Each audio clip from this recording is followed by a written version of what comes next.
A lot of the questions that come up in class are, how do I shoot faster? And of course, we know that we have to maintain accuracy that is acceptable under those circumstances. We know that our sight alignment, the alignment of our sights, is one thing. We know that our sight picture, what we align in regards to the alignment of our sights on what it is that we want to destroy, is our sight package. Our sight package is size of the target, distance relative to the target. So typically what we start to look at is hard focus front sight, soft focus rear sight, which means I'm trying to dominate on the front sight. That's where my focus is. And if I were to rate one over the other, then I would know that this would be more in focus and this would be a little bit less in focus. When we're running a red dot, it's a little bit nicer because it's almost like those machines that we had in the old days before PowerPoint, where the teacher would write on it and it was a projector and put the words right on top of the screen. So in doing that, if you were to just draw a red dot and we hold it in front, it would just superimpose on what it is that we want to shoot. But when we're working our sights, things are slightly different. Do understand that at a certain point, our eyes are focusing at one of a couple things. Either it's focusing on your sights and they're more refined than the actual target, or vice versa. So Brian Ennis many years ago wrote a book called The Fundamentals of Shooting, and he said you can only focus on one of a couple things. Now we know that if I'm up close, sometimes I can focus on sights and they're clear and the target is clear. But at 25 yards, what I will tell you is my sights are more refined than what that 6-inch bullseye is downrange. So I can't keep a 6-inch bullseye in focus and these things right in front of my face in focus and keep it all in focus. Again, it does change a little bit when we're running a red dot. So how do we work this situation, and what are we looking for when we talk about this speed and accuracy?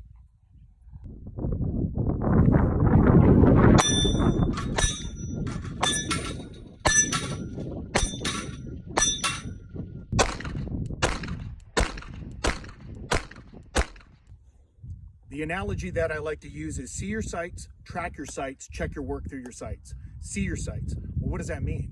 What am I looking at? Well, the first thing that you need to determine is good enough. Don't try to make good any better.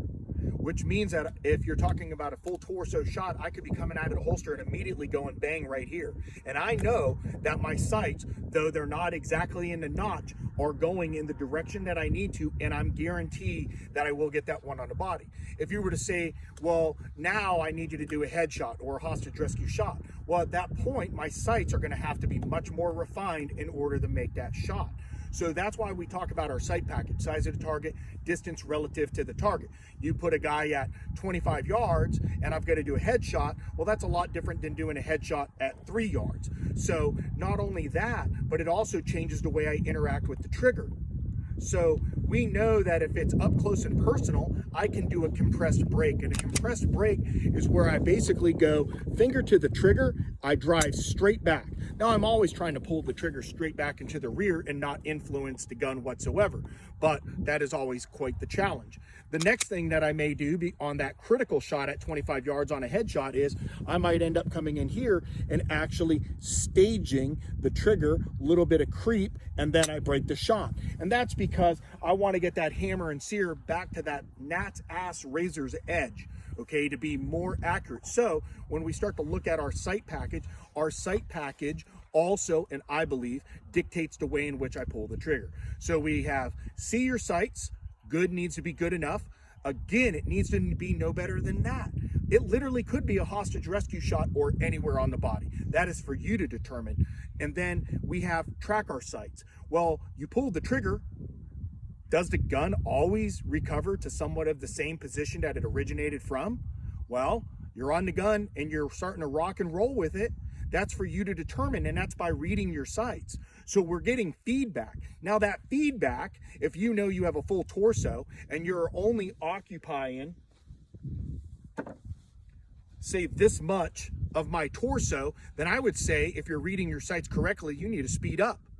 Now, if you're shooting so fast that the sight's starting to work itself up and over the shoulders, well, then that becomes another issue as well, which means your sights are telling you slow down, or fundamentally you need to check your shit because your recoil management right now sucks. Either way, you have to stop that from becoming a problem. So we see our sights, we track our sights, and then we check our work.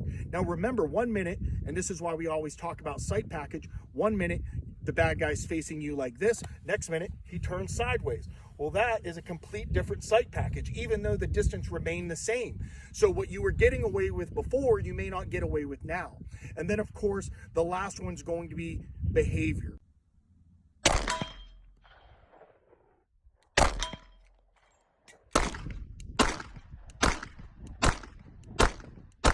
So we see our sights, we track our sights, and now we have to check our work. Well, what does that mean?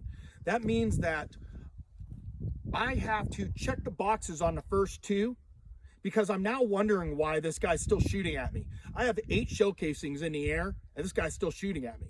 So what's the problem? Well, at this point, I'm gonna solve the problem, which is go to the pelvic girdle or shoot him in the head. Because for whatever reason, because I can guarantee my sight was on him, it was good enough.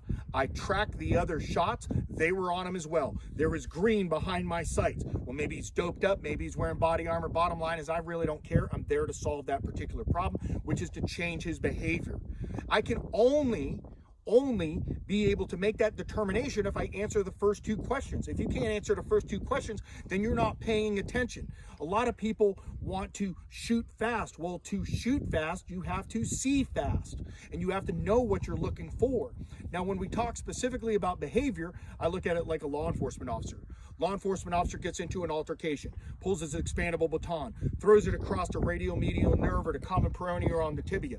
How does he know that he's being effective? Well, because the guy's not trying to hit him with that arm anymore. It's tucked in or it's not working, or he's not trying to kick him anymore. How does he know that he is being effective? Because as he's yelling, get down, get down, get down, and as he's hitting him, the guy is now starting to obey those commands. He's changing that person's behavior. When we look at the taser, 2 electrodes go in. If they do their job, immediate response is suspect's down on the ground. That changed his behavior. So we know that if we miss with the taser, then the guy's still fighting us. His behavior's not changed. The gun gives us that ability to be really far away from somebody, and I can, from over here, change your behavior over there, because I'm gonna use a bullet to clear the distance, and I'm gonna use it in a manner to destroy regions of your body so that I will physically change your behavior. I'm not gonna wait for you in which to do it. So we have see our sights, track our sights, and check our work, which is a behavioral change. That is what I'm trying to do, change their behavior.